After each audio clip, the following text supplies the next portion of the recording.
Would I be in order for a point of personal privilege? You are in order. Thank you, Mr. Speaker. Mr. Speaker, ladies and gentlemen of the House. Last week, we celebrated the Herbert Hoover Uncommon Service Award for exemplary state legislators.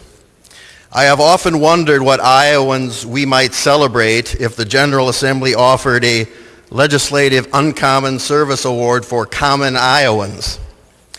Well, I have an idea for someone who would have deserved it had she lived long enough. I'd like to offer these thoughts with the permission of Alison Gowans of the Cedar Rapids Gazette, who wrote this story about a woman who no doubt appreciated the fact that Herbert Hoover was the first head of the United States Food Administration under President Woodrow Wilson.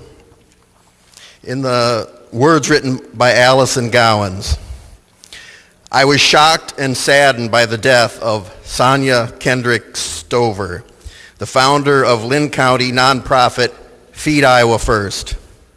I met Sonia only a couple of times, but each time I was blown away by her passion, commitment, and force of will.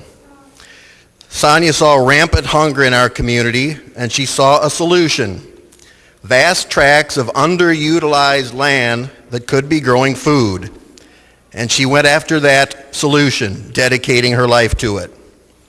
In writing a memorial about her Wednesday, I was honored to speak with her husband, father, and friends.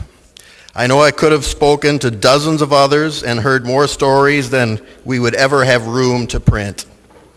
As news spread of her unexpected death at age 40, people flooded her Facebook page with stories, photos, and memories. They were longtime friends and passing acquaintances alike. They were people who had volunteered in her community gardens and those who had received her donations of fresh vegetables. As I recall, 50,000 meals a year to Meals on Wheels and other feeding programs in the county.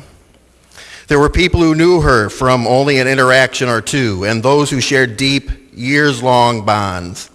They all told of someone who lived fiercely and cared deeply for the world around her. It seems that for Sonia, nearly every conversation, every interaction was a chance to spread her message. One church or business at a time, she got Lynn County residents to transform 25 acres of grass into community gardens and farms. Her vision was much larger than 25 acres, however. She told the Gazette in 2016 that to grow enough produce to adequately feed the 26,000 people in Lynn County who go to bed hungry, she would need 500 acres. And she wanted to make sure every food insecure person in the county had at least a half cup of vegetables a day.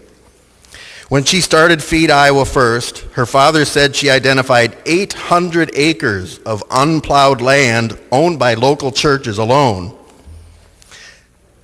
Sonia also worried about Iowa's food security, about the dwindling number of young people interested in farming, and about the percentage of our farmland dedicated to row crops for export, like corn and soybeans, versus the percentage dedicated to food for humans. She worried about the loss of topsoil, how we were degrading our environment, and what the future holds if we don't make changes. And it was for that reason, when she came back to Iowa from a tour of duty, she got an agronomy degree from Iowa State University. As I recall, walking from Cedar Rapids to Ames during that time frame. Reverend Stacia Fine of New Disciples Church of Cedar Rapids said, I consider Sonia to be a truth teller. She's a voice that stood out apart from the crowd. She was a truth teller who was willing to say what was broken in our food system. Sonia was also a combat veteran who served in Afghanistan before returning to Iowa. She was open about her struggles with post-traumatic stress disorder and about the brokenness she saw in a world at war. Sonia wanted to heal that world, and it must have seemed that no matter how much she gave, it was never enough. According to Pastor Fine, Sonia had a calling from God to change this world. Her soul carried the wounds of a soldier, yet it was those wounds she used to care for other people's wounds. One of the tributes posted to Sonia's Facebook page that Alison saw posted online included a popular meme.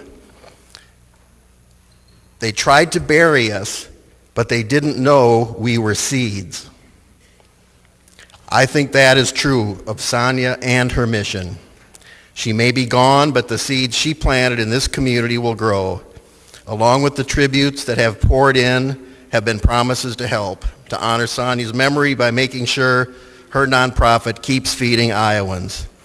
I hope I can revisit this story in the coming months and tell its next chapter with hope instead of sadness.